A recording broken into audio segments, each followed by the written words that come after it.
Magandang umaga sa ating lahat, Luzon at Visayas at Mindanao at mga kapatid ko dito sa The Bride of Christ TV. Isang pagbati po ng maligayang Pasko po sa ating lahat. Wait lamang po. Sige po, magandang umaga ho sa ating lahat. Good morning, Pastor. Good morning po. Good morning, Pastor. Good morning lahat. Good morning. Good morning, Pastor. Morning sa lahat. Po sa lahat. Magandang umaga ho sa lahat. Good morning po. Morning din po. Sorry po. Good morning po. Good morning po, Pastor, and good morning po everyone. Charito po sa lahat. Charito po. Okay, so maraming salamat po sa mga umaten ngayong umagang to, no? At isang pagpapala po sa Panginoon yung nakita ko po kayo na naandito sa ating bulwagan o platform ng ating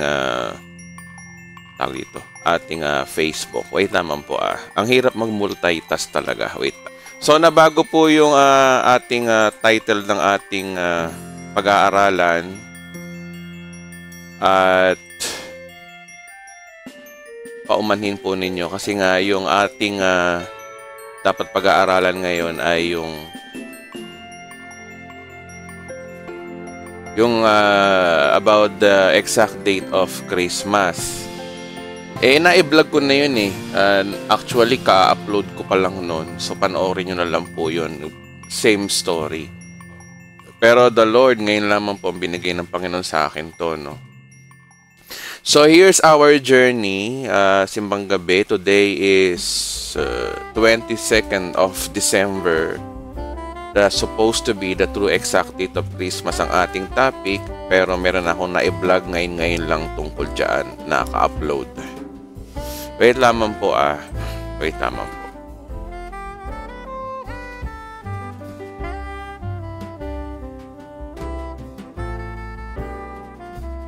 Yan. Okay. Okay, thank you Lord. So ayun po yung ating journey, no? Sa mga hindi nakakita. Dapat the true exact date of Christmas ang ating topic ngayon, pero nabago. Okay? So, ito po yung ating topic ngayon, ano? Mag-focus tayo ngayon sa the message of Christmas, mga messages, 3 days na lang. So, yung mga pinag-usapan natin mga nakaraan, ano lang yun, parang mga theory, kwento, etc. Pero ngayon, seryoso na tayo. Mga nakarang araw, nagkatuwaan lang tayo, nagputubong-bong pa nga tayo, di ba? Pero sa ngayon, iba na. Let's focus to the message of Christmas. And the first message of Christmas is the Christmas is a gift of God. And the Christmas gift of God talaga ay, naku po, marami matitisod dito. Hyper grace. Okay. Kapatid, marami ho nagtuturo kasi ng hyper grace, no? Pero hindi maipaliwanag ng maayos paano ba naging hyper.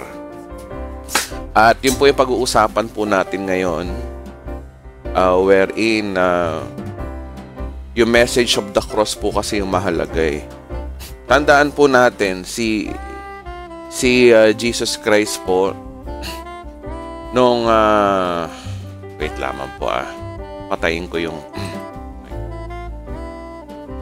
wait lamang po. Okay, nadidistract ako dun sa may nag-chat sa akin. Mga kapatid, pasensya na kayo kung hindi ko nasasagot ang inyong mga chat kasi napaka-busy ko po ngayon. At araw-araw tayong gumagawa ng teaching, araw-araw ako nagpe-prepare. Okay. Pasensya na kung hindi ko nasasagot. Hanggang December 25, hindi na ako masyadong busy niyan. So, masasagot ko na yung mga chat nyo. Okay, continue natin hyper grace ang ating topic. So, ano ang basihan mo, Edwin, tungkol sa hyper grace na yan? No, marami naglalait dyan, hyper grace daw. Pero ang totoo po niyan, bakit ko nasabi na ang Christmas is a gift, na ang gift of God, ang pinaka-regalo ng Diyos talaga ay hyper grace o sukdulang biyaya. Ganito na lang na masakit sa tenga ang hyper grace. Tagalogin natin na Tagalog. Hyper grace ang Tagalog. Sukdulang biyaya. Kakanta-kanta tayo ng sukdulang biyaya. Di natin alam na hyper grace pala yung kinakanta natin. Okay? So, this is it. Pansit. Wait lang po.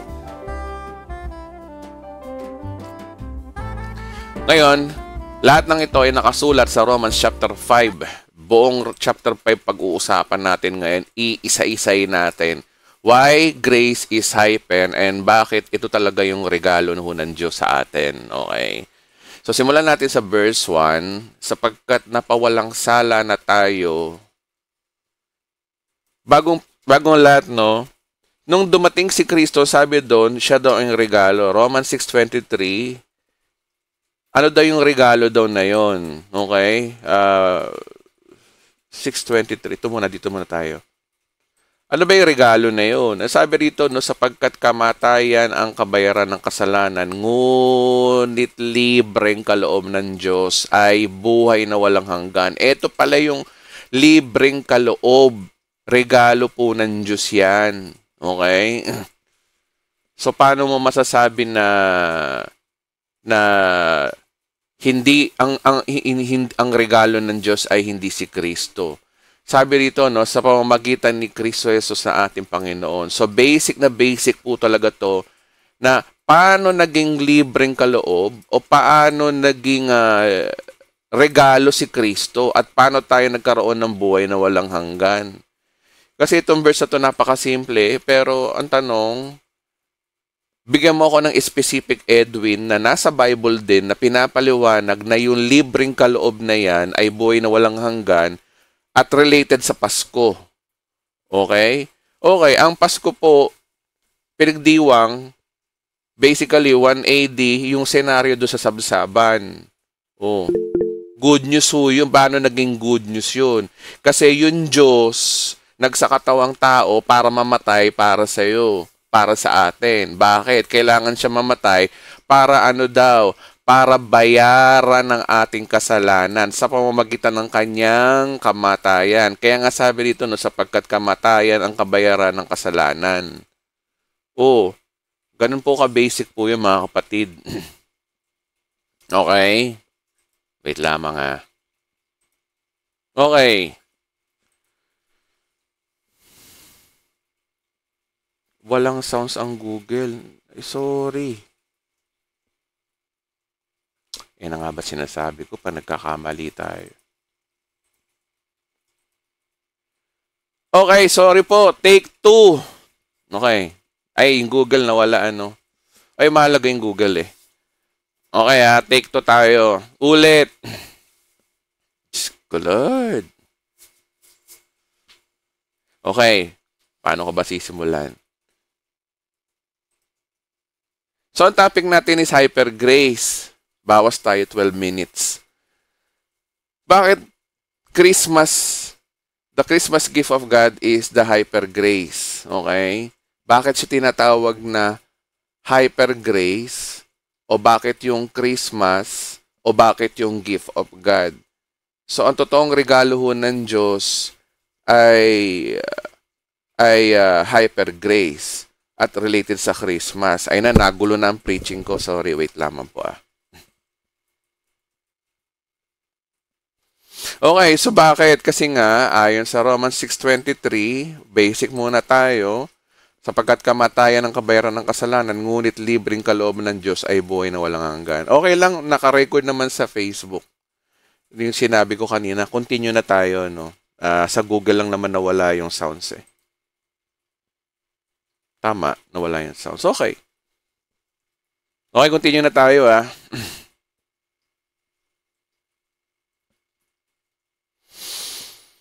Okay. Ngayon,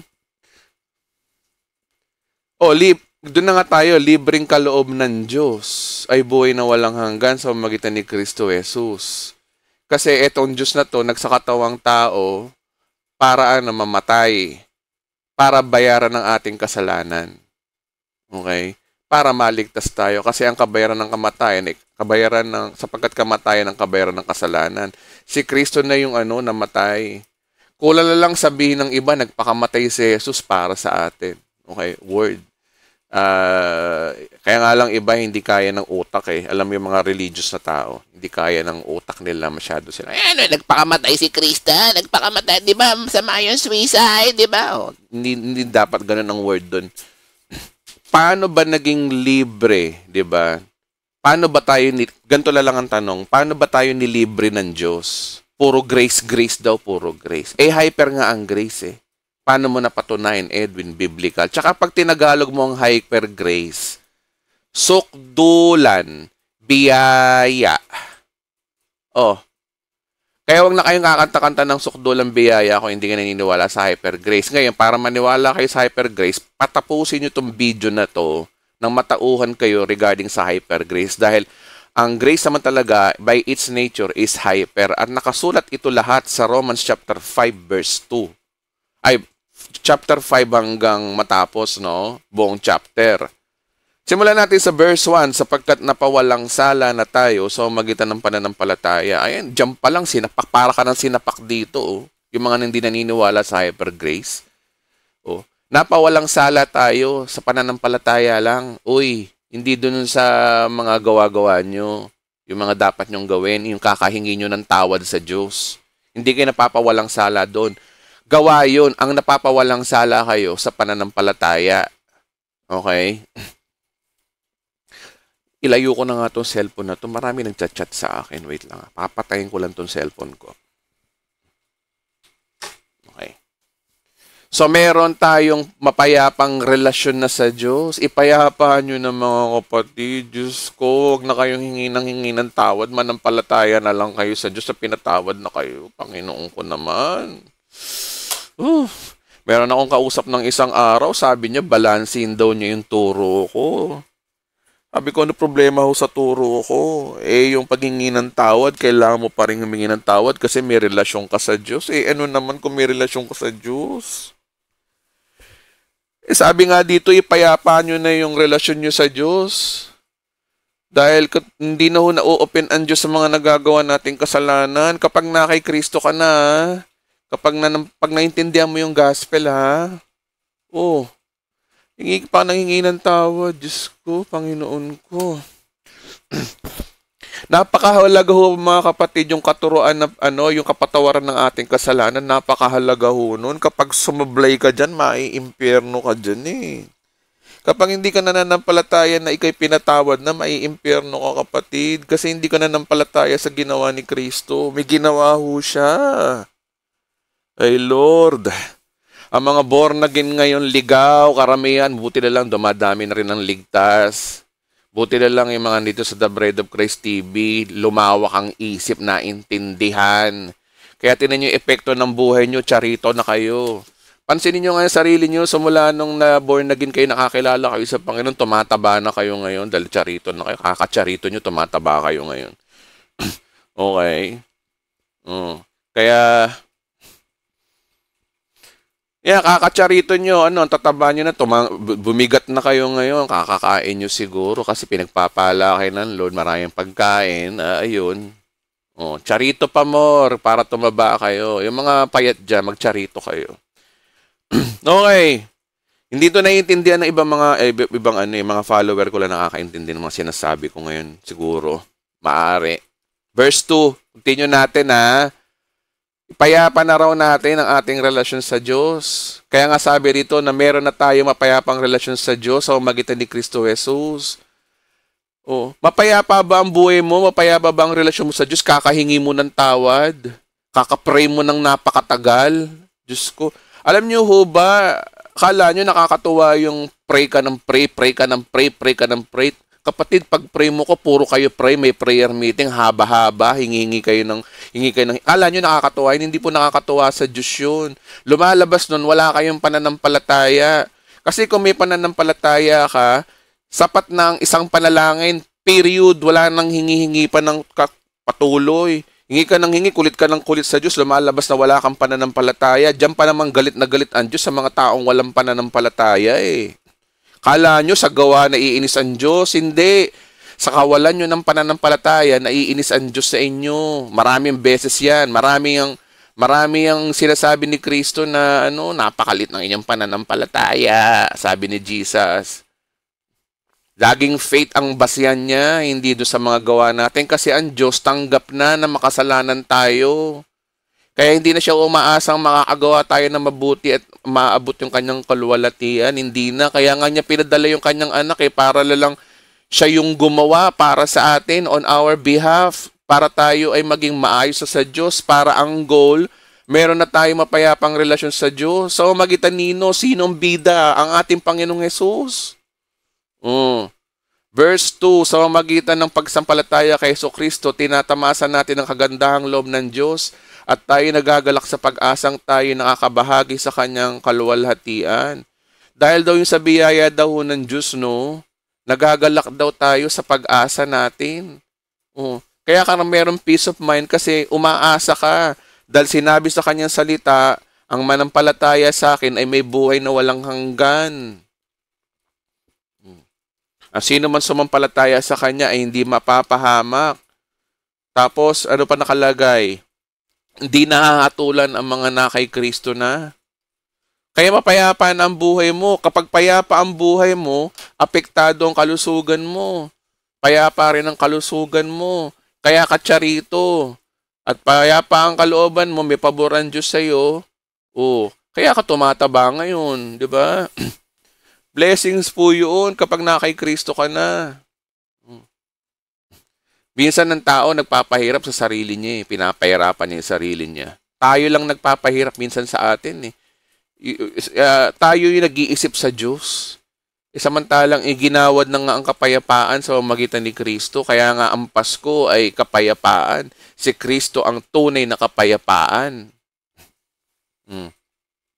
Hindi yung 13-month pay natin. Hindi yun ang kapayapaan. Mauubos lang yan. Lalanding lang yan.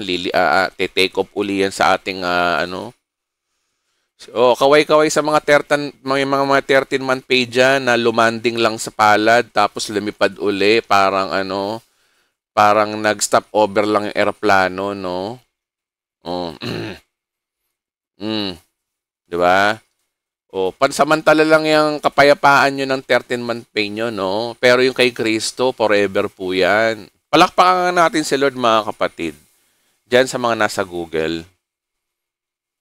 Yan. Palakpak sa Panginoon. Kasi sa Diyos yan eh. Verse 3, hindi lamang yan. Kinagalak din natin ang kahirapang ating tinitiis. Dahil alam natin, ito yung magbubunga ng pagtsatsaga. Sabi mo, may nagsasabi sa akin, Edwin, hindi naman tayo magkakaroon ng kahirapan. Hindi naman. Ang kahirapan ay depende kung nahihirapan ka. Tingnan nyo, ang tao nahihirapan kasi nasa isip niya nahihirapan siya. Kapag iniisip mo mahirap ang isang bagay, talagang mahihirapan ka kasi psychological lang naman yun. Ikaw lang naman nag-iisip na mahirap ang buhay. Lahat ng tao dumadanas ng fair na situation kagaya mo. So, kung yung meron ka mga bagay na hindi nangyari, kung sa tingin mo kahirapan yun, talagang kahirapan sa iyo. Pero kung titingnan mo na, hindi nangyari yung hinihingi ko sa Diyos, may plano siya. Hindi ka naghihirap, positive ka, optimistic ka. Diba?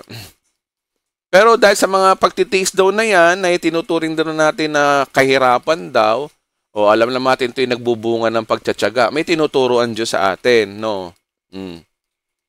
Diba? Wait. May tinuturoan Diyos sa atin. Okay? At nagbubunga yun ng pagtsatsaga. At kapag nagtsaga ka, tatatag ka. At ang katatagan namin ang gubungan ng pag-asa. Magkakaroon ng pag-asa na, pag matatag ka na alam mo na hawak ng Diyos ang sitwasyon, wala kang pinangangamba, go ahead. At hindi tayo binibigo ng pag-asang ito sapagkat ang pag-ibig ng Diyos ay ibinuhos na sa ating mga puso sa magitan ng Espiritu Santo na pinagkaloob sa atin ng Diyos. Oo. Punong-puno ka ng pag-asa, kaya positibo ka kahit anong sitwasyon mo. Yung pag-asa, nakakagaling yun. Nakakagaling ng sugat yun ng puso ng mga taong mga broken-hearted pag may pag-asa ka. Kasi iniisip mo na hindi habang buhay, gantong sitwasyon mo, alam mo may plano ang Diyos sa'yo. Ganun po ang buhay Kristiyano. Yun yung sinasabi rito. Verse 6, sapagkat nung tayo may hina pa, namatay si Kristo sa dakdang panahon para sa mga makasalanan. Ano ibig sabihin ng mahihina pa? Nung hindi ka pa naboborn again, mahihina ka pa. Tapos, namatay si Kristo sa dakdang panahon para sa mga makasalanan. O hamartiya to no? Verse 7, mahirap mangyaring ialay nino man ang kanyang buhay alang-alang sa isang taong matuwid. Okay, wait lang. Kahit na maaring may mga na gumawa nito alang-alang sa isang taong mabuti. Mahirap talaga magbigay ng buhay, no? Lalo na kung bibigay mong buhay, hindi ka na mabubuhay. Di ba? Pero ano nangyari? Ngunit ipinadama. Pinadama daw ng Diyos. Yung Diyos mismo, nilambing tayo, minahal tayo. Pinadama ng Diyos sa atin yung pag-ibig na yun. Kailan daw nangyari daw yon? Nang namatay si Kristo para sa atin, tayo makasalanan pa. Tignan nyo yung mga unang panahon nung panahon nila Apostol Pablo, yung mga unang Kristiyano, mas pinagdiriwang nila yung kamatayan ni Kristo kaysa doon sa kapanganakan ni Kristo. Never silang nag-celebrate ng birthday ni Christ, instead the death of Christ. Wherein, yun nga yung pinapangaral natin. Kasi, yung kamatayan ni Kristo, may pakinabang yun, mas may pakinabang yun sa atin. Nandun yung pinakapakinabang natin. Kasi nga, yung kasalanan natin, binayaran ni Kristo, dahil ang kabayaran ng kasalanan ay kamatayan. Nung namatay siya, yun yung pagbayad doon. Kaya para maging epektibo sa iyo yung kabayaran ni Kristo ng ginawa niya sa krus, manampalataya ka lang sa Kanya and then eat pansit, tapos. Wala nang pero-pero, wala nang gawa-gawa. Hindi yung mga pero magpabautismo ka, umanib ka sa iglesia. Mga pero-pero. Umating ka ng Sunday service, mag-ikapo ka. Pero, pera. Pera yung iba, pera. Mga ibang simbahan, puro pera. Okay, hindi ganon ha. Wala na yun. Verse 9, kaya't sa pamamagitan ng kanyang dugo, tayo ngayon napawalang sala at tiyak na maliligtas tayo sa puot ng Diyos. Pag sinabing mapapawalang sala, may kasalanan ka pa ba? Nagkasala ako. Sabi nga napawalang sala ka na. Ano ngayon kung magkasala ka? Tsaka mga kapatid, tinan nyo, no? Dapat natin maintindihan. Bigyan ko kayo ng history, no? Tinan nyo, yung kasalanan na yan, kaya lang naman namutawi sa puso natin yan dahil sa pagkakaalam natin ng mabutit masama. Diba nung sinabi ng Diyos kay Eva at Adan, huwag ninyong kainin yung lahat ng mga bunga dyan sa hardin na yan. Maliban lang daw sa puno na nagbibigay ng kaalaman at mabuti. Kung hindi, walang pagsalang mamamatay kayo. Yung word na mamamatay kayo, maraming ibig sabihin yun. Namatay sila physically after 900 years. Physical death ang inabanggit din doon na imbis ng tao ay nabubuhay ng mahabang panahon. Tapos pangalawa, yung spiritual death ang pinaka focal point doon. Na mapalayo kayo sa Diyos kasi nga alam niyo ba nangyari? 'Di ba nung kinain ni Eva at Adan ang bunga ng pagkakaalam? Tingnan niyo yung bunga, ano title? Ano pangalan ng fruits na 'to? Knowing good and evil. Okay? Pag sinabing knowing good and evil, dati ang tao hindi alam ang good and evil. Hindi niya alam ang tama't mabuti. Wala sa kaisipan ng tao yung kautusan. Okay? Tingnan mo yung kautusan ay pagkakaalam ng mabuti at masama. Kaya nga kapag ikaw nabubuhay sa kautusan, nagkakasala ka. Ngayon, nung nakain ni Eva yon, nalaman nila, tsaka ni Adan, no? Nung nalaman nila na una, mali yung nakahubot-hubad sila. Nalaman nila ang tama't mali. Pag alam mo ang tama't mali, alam mo na ang kautusan.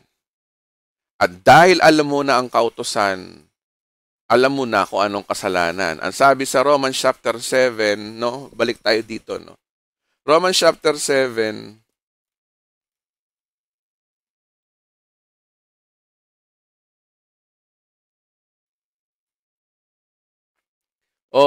Romans chapter 7, sapagkat walang kasalanan kung walang kautusan. Malinaw yan Ibig sabihin mga kapatid, ang kasalanan nagsisimula sa kautusan. At ang kautusan ay pagkakaalam ng tama at mali. Gets? Ulit. Ang kautusan ay pagkakaalam ng tama at mali. Di ba ang kautusan, do this, do that, don't do it, don't do that. Yun ang kautusan. Yang kautusan na yan ang nakain, yan yung bunga ng pagkain ni Eva at Adan. Kaya sila nagkaroon ng kasalanan. Kaya sabi rito, no, kung walang kautusan, sapagkat walang kasalanan kung walang kautusan. Hindi naman magkakaroon ng kautusan kung hindi natin nalaman ang tama't mali. Ganun po ang logic mga kapatid. That is exactly what the Bible says. Ang daming mga pahirap ng mga pastor na to kung ano-ano pinagtuturo regarding sa definition ng sin. Meron daw mortal sin, meron venial sin, kung anong-anong sin, meron cardinal sin. Ang dami. Pag sinabing sin, tapos hamartia man yan o hamartano, sin. Simple lang naman ang kasalanan ay paglabag sa kautusan, di ba? Ayon sa 1 John chapter 3 verse 4. Kaya ibig sabihin mga kapatid, nung nakain ni Eva at Adan ang knowing good and evil na puno, doon nagsimula ang kaisipan ng kautusan. Gets? At kaya yung kautusan, doon nagsimula ang kasalanan, kaya sila naging makasalanan. Bakit? Kasi nalaman na nila ang tama't mabuti. Tingnan nyo ang Diyos, hindi siya sakop ng kautusan, di ba? Pero kung tutuusin, aminin na natin mga kapatid, sa Old Testament times, mas maraming pinatay ang Diyos talaga. Pero ayon sa kautusan ng tao, bawal pumatay. Huwag kang papatay. Pero ang Diyos pumapatay. Ngayon ang tanong, masama ang Diyos? Hindi. Ikaw yung masama. Ikaw lang nag-iisip nun. Kasi under the law ka. Ang Diyos hindi sakop ng kautusan, kaya wala siyang kasalanan.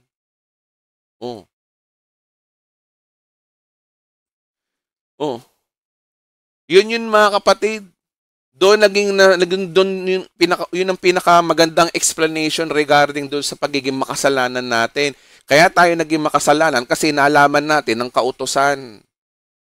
Kaya yung mga religion na puro law, sige, yari kayo. Kayo yung makasalanan. Kung tutuusin, ang pinakamakasalanan na tao dito sa mundo, yung gustong-gusto ng utos.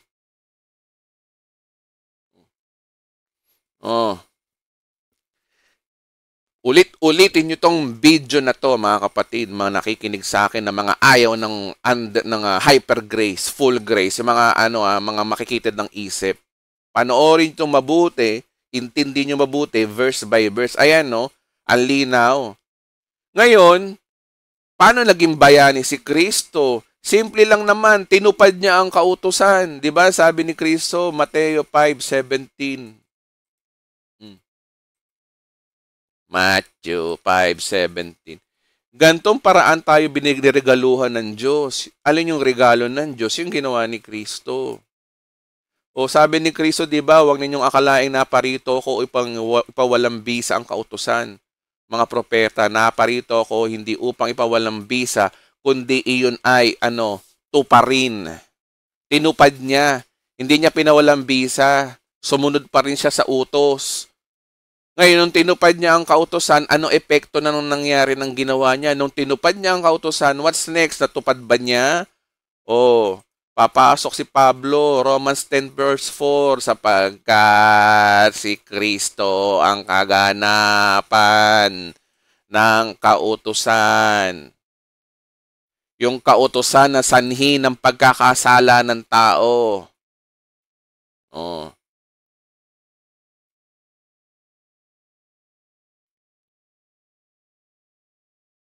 Okay? So, ano nangyari? What's next? Anong what's next? Ito na yung bago, hindi na kautusan, tapos na. Ano na ngayon? Upang mapawalang sala daw o mawala yung kasalanan mo o hindi ka na under the law, ang sino mang sumampalataya sa Kanya. Kapag nanampalataya ka sa Kanya, hindi ka na alipin ng kautusan na nagiging sanhi ng kasalanan. Kaya ito yung mga nakakaintindi nito, mga malalalim lang talaga. Sa totoo lang. Kayo talaga siguro yung nakatakdang makaintindi nito. Yung iba hindi naintindihan to eh. Sarado kasi isip.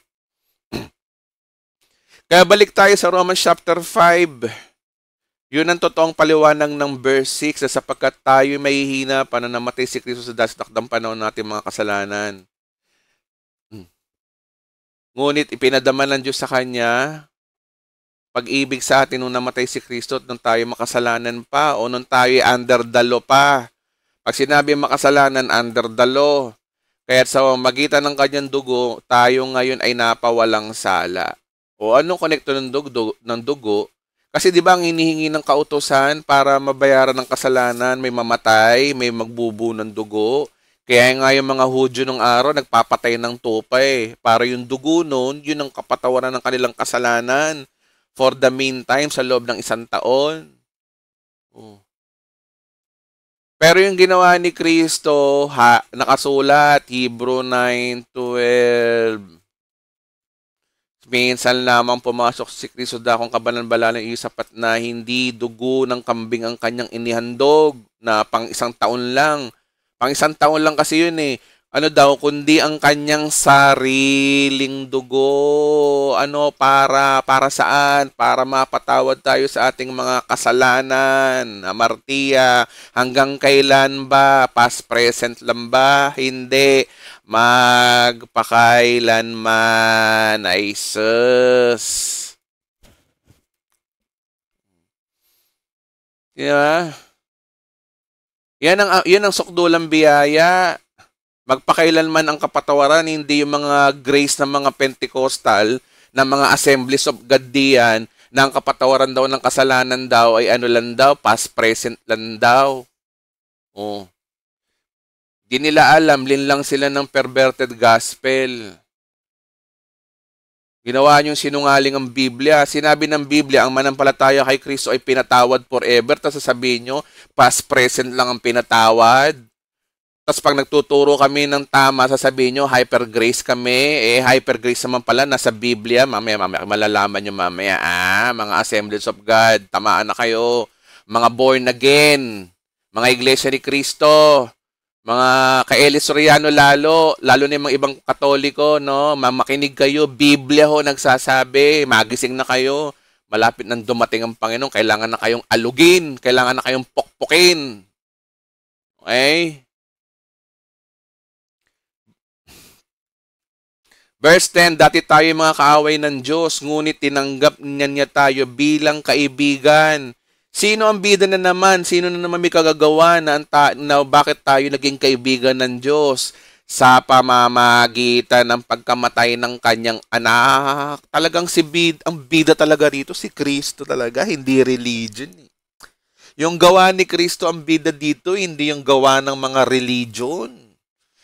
At dahil dito, ano yung pangako ng Diyos? Tiyak na maliligtas tayo, paulit-ulit, maliligtas tayo, sapagkat si Kristo ay buhay. Ay, sus. Hindi lamang iyan, tayo'y nagagalak at nagpupuri sa Diyos sa pamamagitan ng ating Panginoong Hesukristo, sapagkat dahil sa Kanya tinanggap tayo bilang kaibigan ng Diyos.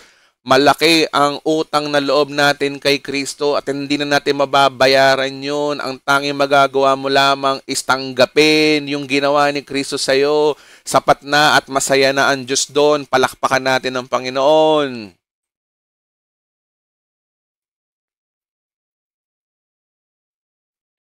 Sapat na po yun, uy. O, eto na. Ito na yung hyper grace. Ang kasalanan, eto ikinukumpara na ngayon si Adan tsaka kay Kristo. Okay, pagkakaiba nila. Ang kasalanan ay pumasok sa sanlibutan sa pamamagitan ng isang tao. Kaya tayo naging makasalanan, kaya tayo nagkaroon ng mentality ng kautusan dahil kay Eva at Adan. Kaya pumasok ang kasalanan kasi sabi nga ng Diyos, huwag kayong kakain ng pagkakaalam ng mabuti at masama. Ayan tuloy, nalaman yung tuloy ang mabuti at masama. Kaya ngayon, nabubuhay na kayo sa kautusan. Kaya yung kautusan ay sanhi ng pagkakasala. Kagaya ng binasa natin kanina, ang kasalanan nagmumula sa kautusan, okay? Kaya sinabi rito na ang kasalanan ay pumasok sa sanlibutan sa pamamagitan ng isang tao dahil sa kautusan. At ang kamatayan ay pumasok sa pamamagitan daw ng kasalanan, kaya marami napunta ng impyerno dahil sa kasalanan na yan kasi nga dahil sa kautusan. Tapos itong mga sabadista na to, gusto-gusto kautusan para kay Kristo. O kaya, don't make me wrong, no? Iba yung relasyon ng Diyos, iba yung relasyon ng tao. Sa relasyon ng Diyos, hyper grace. Sa tao, walang hyper grace. Kaya gagawa ka pa rin na mabuti para nang sa ganoon, matanggap mo yung biyaya ng tao. Ma-please mo ang tao. Ang pinag-uusapan po natin dito, relasyon sa Diyos hindi relasyon sa tao. Kaya gagawa ka pa rin ng mabuti, hindi sa Diyos para matuwa ang Diyos, para matuwa ang tao. Kaya ka gumagawa ng mabuti para matuwa ang tao at para hindi mapahamak ang sarili mo. Pero kung sasabihin mo na ang paggawa mo ng mabuti para matuwa ang Diyos, nananaginip ka ng gising. Hindi nalulugod ang Diyos sa mabuting gawa mo, maliban lang kung mananampalataya kay Kristo. At kapag nanampalataya ka kay Kristo, malulugod sa iyo ang Diyos. At yung mabubuting gawa mo, babayaran din yan sa eternity for your rewards. Ganun po ang logic po ng mabuting gawa. Ang mabuting gawa po ay walang kinalaman ng kaligtasan. Ulit-ulitin nyo itong video to para tumatim sa isip nyo yung mga taong ayaw maniwala sa hyper grace. Dahil dito, lumaganap ang kamatayan sa lahat ng tao dahil sa nagkasala nga lahat. Kaya nagkasala dahil sa kautusan. Dahil nalaman mo ang kautusan at ina-apply mo ang kautusan, kaya ka nagkakasala. Verse 13. Nasa sanlibutan na ang kasalanan bago pa ibigay ang kautusan. Kita mo? Ngunit kung walang kautusan, ang kasalanan ay, tinan mo, inulit na naman ni Pablo dito, no? Ngunit kung walang kautusan, ang kasalanan ay hindi ituturing na kasalanan. Ang linaw, Ang sarap ipukpok sa ulo ng mga taong ayaw ng hyper grace, Yung mga sarado ang isip, puro kautusan, ayan, Ngunit kung walang kautusan, ang kasalanan ay hindi maituturing daw na kasalanan. Hindi mo pala masasabing kasalanan yan kung walang nagsasabi sa'yo kung tama at mabuti. Kaya nga mga kapatid, kailangan tayong bumalik doon sa dating ugali natin nung hindi pa tayo nagkakasala sa panahon ni Eva at Adan na wala tayong alam kung ano yung tama at mali. Dahil sa pagkakaalam mo ng tama at mali, nagkakasala ka tuloy. Subukan mong tanggalin yung kautusan na yan. At wherein tinapos na nga ni Kristo ang kautusan. Oh. Oh. Kita niyo yung mga tinuturo namin dito, puro biblical. Kaya ano yung mga pinagtuturo nyo, nasa Bible ba? Ito ang linaw dito, tsaka ito bagong tipan. Pangatlo, Hudyo, ang hindi kausap dito, Hudyo, Hentil po kausap dito, tayong kinakausap dito. Kaya nasa tamang gospel po kami, oy!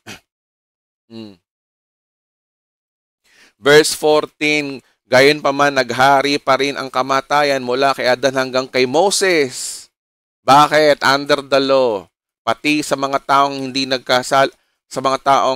nagkasala tulad ng pagsuway ni Adan sa utos ng Diyos, si Adan ng anyo ng darating. Oh. Kaya ang lahat ng tao naging makasalanan dahil kay Adan. Pero mayroong binanggit dito, no? Si Adan ay anyo ng isang darating. Si Adan din ay meron ding isang anyo, parang anino lang siya ng darating. Ngayon, ang tanong, sino yung darating na yun? Kung si Adan ang naging sanhi ng ating pagiging makasalanan, sino naman yung isa na darating?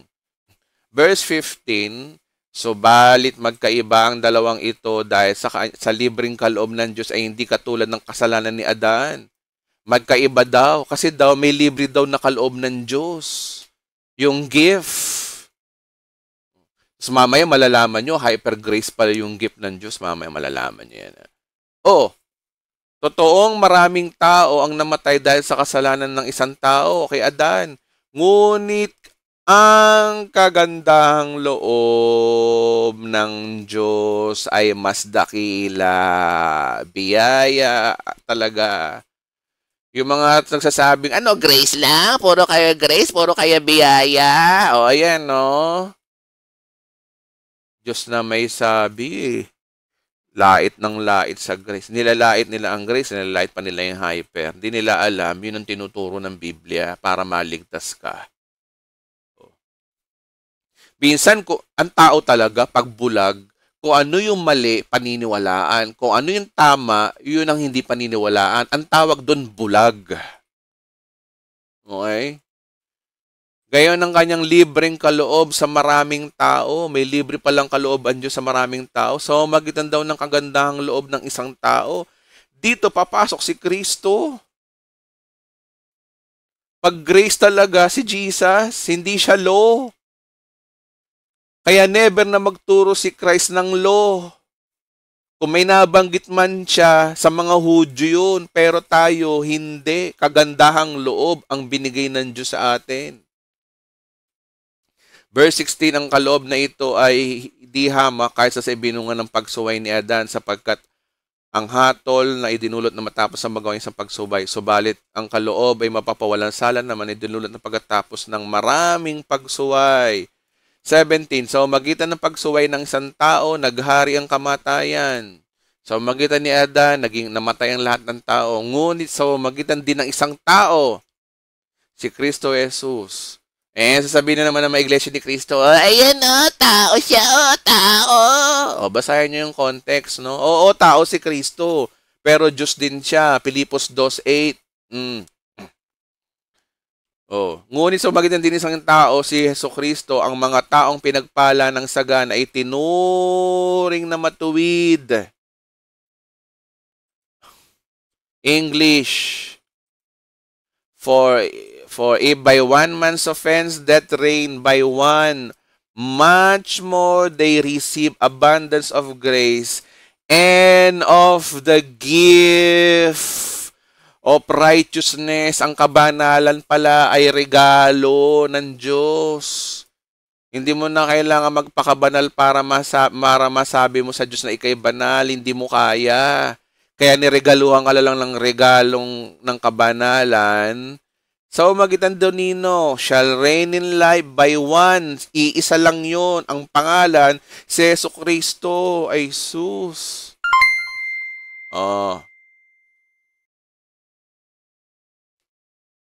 Wait lamang po Pahinga lang ako. Tingin lang ako ng mga comments nyo. No?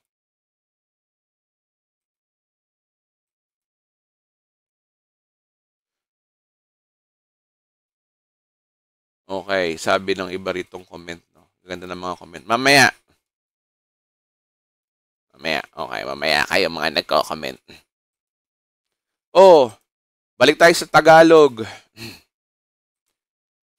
Sapagkat ang lahat ay naging makasalanan dahil sa pagsuway ng isang tao.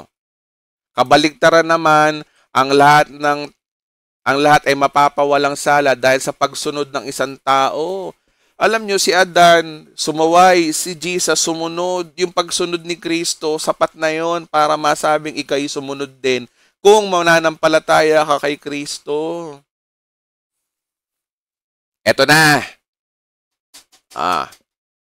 Nang magkaroon ng kautusan, ano epekto? Agaya ng tinuturo natin kanina, dumami ang pagsuway. Sabihin, pag nagkakasala kasi nga, alam mo yung kautusan.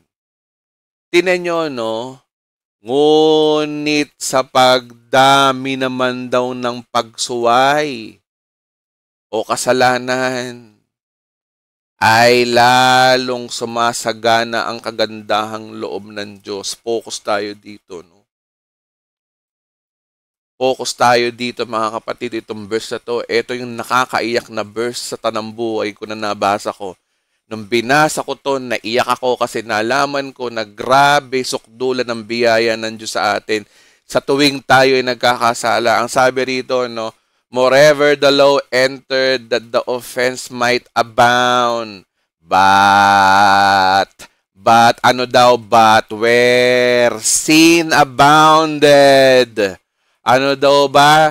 Sa mintris na nagkakasala ka, o sabihin na natin na sa mintris na umaabuso ka rin sa kasalanan, ito masakit.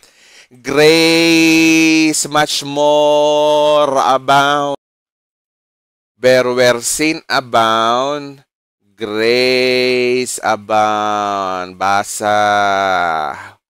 Hyper grace, ayaw nyo. Ayan ang Greek, yung totoong sinabi ni Pablo. Hyper periseo, or grace, hyper. Doon kinuha yung word na hyper periseo. Ano meaning daw ng hyper grace? Super abound. Diyos ko, paulit-ulit yung abound. Grabe. Ibig sabihin, Edwin, magkasala ako ng sinasadya o hindi? Wala na yon. Hindi naman ako may sabi. Di basahin mo yan. Tanungin ko kayo. Kung umabuso ka sa kasalanan, ang tanong, hatulan ka pa ba ng Diyos? Hindi na ako magsasabi, basahin niyo yung verse na yan. Basahin niyo yung verse na yan, Kayo na sumagot. Kasi pag ako magsabi, sasabihin nyo, tinuturo na Edwin, umabuso daw tayo sa kasalanan. Di ba yan, basahin nyo na lang, kayo na ang sumagot.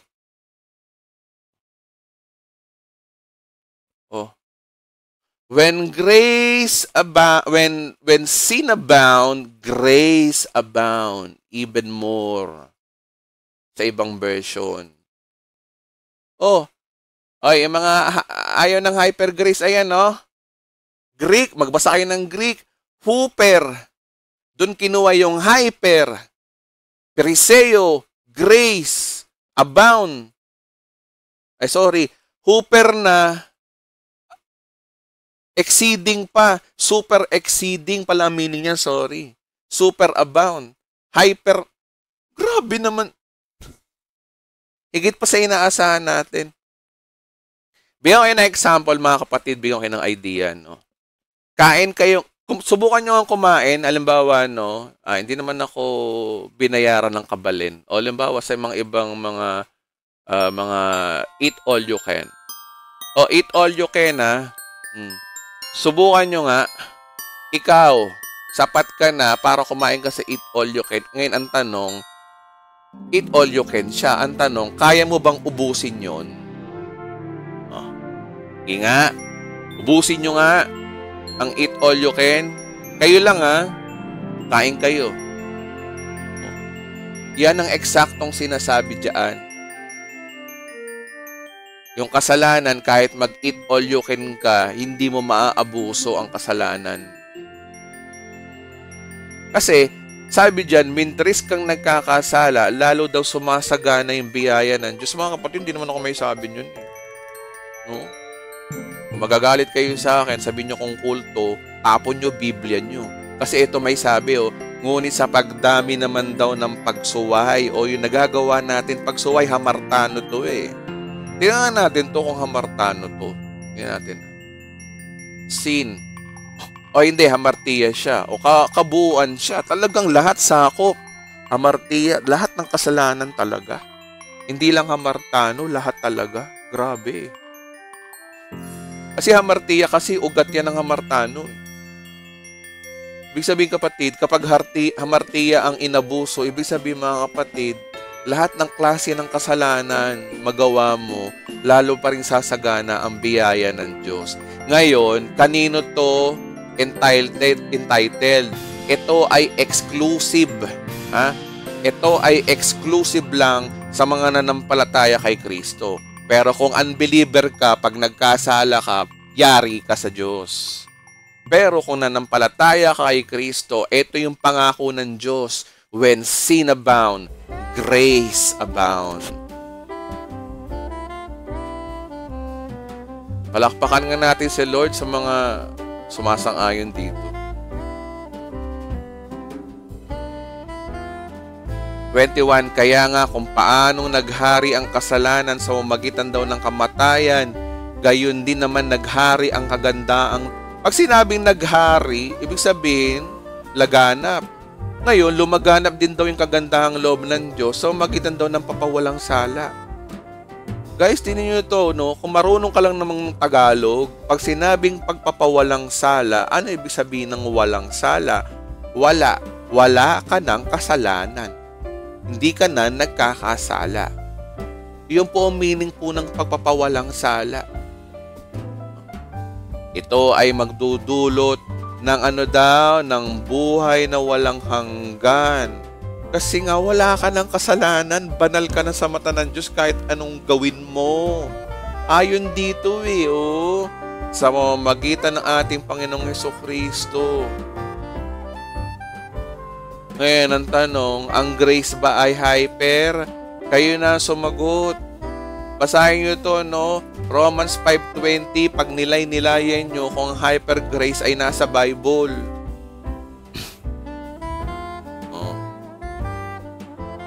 Okay? Okay. Palakpakan nga natin ng Diyos. Ang galing niya talaga. Grabe si Lord. Naiyak ako doon sa verse na yan. When sin abound, grace abound. Even, lagi kong binabanggit yan, naiyak ako dyan. Bagaman di naman natin kayang umabuso sa kasalanan in real. Kaya nyo, mga kapatid, yung mga nagsasabi na umaabuso sa kasalanan, imahinasyon lang nila yun. Imahinasyon mo lang yan, pero in reality, hindi naman mangyayari yan. Para ka nag-i-imagine na yung araw at buwan magkatabi. Ay, nakita ko yung buwan at araw, magkatabi sila. Imahinasyon mo lang yun, Pero in reality, hindi pwedeng magtabi ang buwan at araw. Malayo mangyayari yun sa katotohanan. Ganon din yun. Imahinasyon mo lang na umabuso sa kasalanan, pero in reality, walang taong kayang gumawa ng pag-abuso sa kasalanan. Kasi alam nyo, marami mga nagtatanong sa akin, puro what if. Imahinasyon mo lang yun, in reality, hindi. Paano pag nagpakamatay ako, mapupunta ba ako sa langit? Imahinasyon mo lang yun. Maraming mga nagtatanong sa akin, puro imahinasyon lang. Paano kung ganito? Paano kung ganyan? Paano? What if? Kambing na kambing talaga mga ibang Pilipino.